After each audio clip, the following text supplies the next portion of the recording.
via oggi la terza edizione dei Tesori Veronesi 2012. Questa è la prima tappa del primo ciclo. Il primo ciclo vedrà l'interesse puntare sulla Verona preistorica e qui da Velo Veronese, da Campo Silvano, in particolare avremo modo di vedere e di ammirare il patrimonio storico, monumentale e naturalistico relativo alla testimonianze preistoriche di questo incantevole angolo della provincia veronese. E questa tappa del resto in un centro così piccolo, in un centro cosiddetto minore, testimonia proprio l'importanza che la provincia di Verona, l'assessorato ai beni ambientali danno anche alle località in un certo senso più disperse della nostra provincia, ma ciò non di meno intende valorizzarle al massimo, proprio cercando di far confluire i turisti, gli appassionati, i curiosi e l'interesse di tutti quanti alla scoperta e valorizzazione anche del territorio ambientale di questo incantevole angolo della provincia veronese.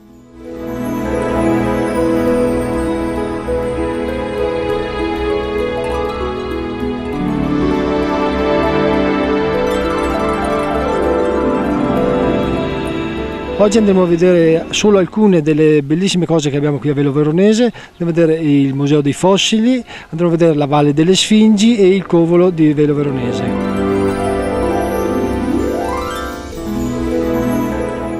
Io credo che siano solo alcune delle cose che abbiamo da vedere qui, ci sono molte altre cose, quindi invito tutti quanti a venire a visitarci qui nel nostro piccolo ma incantevole paese.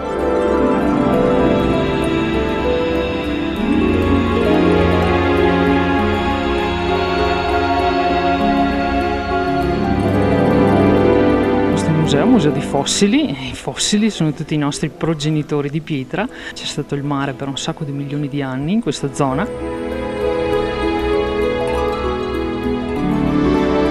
All'inizio la nascita di questo museo è dedicata ad Attilio Benetti e adesso ha i suoi 90 anni, che già da piccolino lui era affascinato proprio da questi molluschi che gli venivano raccontati come serpenti di pietra, pietrificati da qualche maledizione. Quindi aveva fatto subito la prima collezione dei serpenti, poi naturalmente la sua curiosità per la natura, la sua passione l'ha portato ad avere dei libri, che era difficile 90 anni fa avere dei libri sulla natura o sulla scienza, dalla mamma e il papà, e ha scoperto che invece non erano serpenti ma erano dei molluschi che vivono nel mare.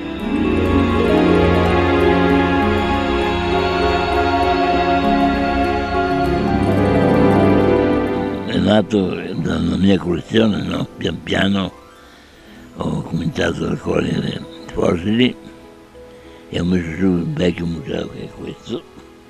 Mi ricordo i primi anni che avevo questo vecchio museo appena istituito, ho avuto 20.000 visitatori.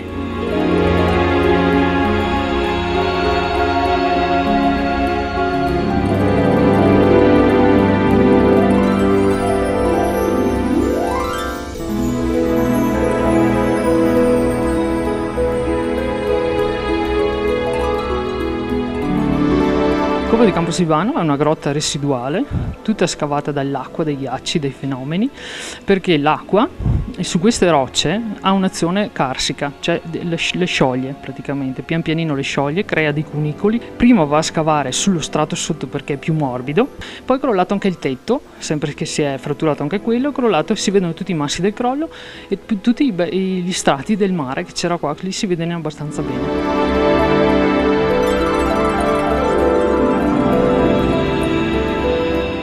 Giù c'è quasi 0 gradi tutto l'anno, infatti veniva usato come frigorifero naturale quando non era ancora nato il frigorifero.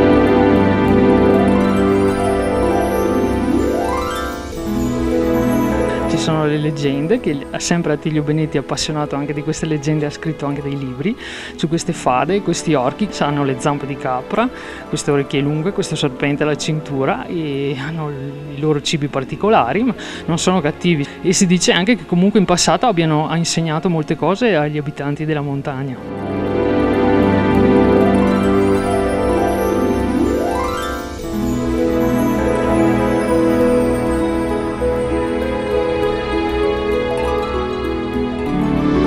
Seguiremo oggi un percorso naturalistico nella Valle delle Sfingi che ha una notevole importanza ed evidenza per quanto riguarda i fenomeni geologici e soprattutto inerenti al rosso monitico e alla creazione di questi funghi cosiddetti che hanno una formazione molto particolare, quindi creano una suggestione dal punto di vista sia visivo che dal punto di vista ambientale e danno un buonissimo assist per parlare di tutta quella che è la storia della Lessinia e di quest'area della Lessinia che merita assolutamente degli approfondimenti.